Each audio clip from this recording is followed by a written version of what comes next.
Hai semua, Assalamualaikum warahmatullahi wabarakatuh. Perkenalkan, nama saya Abdul Jikri. Jadi di sini saya akan bahas sedikit tentang bagaimana sih proses adanya listrik dari pembangkit listrik sampai tegangannya direndahkan dan sampai ke rumah-rumah kita sehingga bisa kita gunakan dalam kehidupan kita sehari-hari. Ya mungkin buat teman-teman kita semua seperti yang kita tahu, listrik mungkin tidak asing lagi dalam kehidupan kita sehari-hari, bahkan menjadi kebutuhan primer bagi kehidupan kita sehari-hari. Hampir semua alat yang kita gunakan menggunakan listrik, mulai dari handphone, televisi, AC, dan alat-alat elektronik lain yang biasa kita gunakan dalam kehidupan kita sehari-hari untuk memudahkan kegiatan atau aktivitas kita di rumah.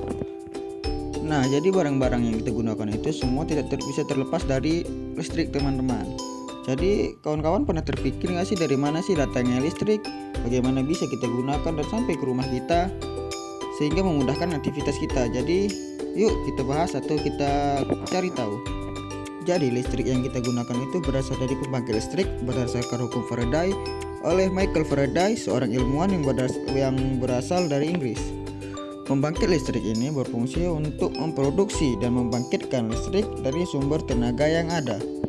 Sumber tenaga yang digunakan pembangkit listrik bisa didapatkan dari tenaga angin, air, matahari, uap, batu bara, nisel, gas, dan yang lainnya. Sumber tenaga yang bermacam-macam ini memiliki energi potensial yang akan diubah menjadi energi gerak dan akan menghasilkan energi kinetik. Energi kinetik inilah yang menggerakkan suatu turbin, dan dengan adanya generator di pembangkit ini, energi mekanis dari turbin bisa menjadi energi listrik. Listrik yang dihasilkan oleh pembangkit akan disalurkan melalui saluran jaringan tegangan strategi yang biasa kita sebut dengan sutet menuju gardu induk. Di gardu induk ini voltasenya diturunkan menjadi tegangan menengah. Kemudian listrik yang dihasilkan disalurkan melalui saluran udara tegangan rendah yang biasanya berupa gardu distribusi yang berbentuk gardu tiang. Di gardu tiang ini voltasenya juga kembali diturunkan, kemudian listrik dialirkan ke rumah kita. Ketika listrik sudah sampai ke rumah kita, baru deh kita bisa nonton SpongeBob sepuasnya.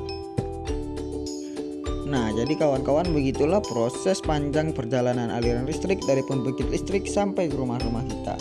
Semoga kita tidak bingung lagi ya dari mana asalnya listrik itu berasal. Dadah semua kawan-kawan, assalamualaikum warahmatullahi wabarakatuh.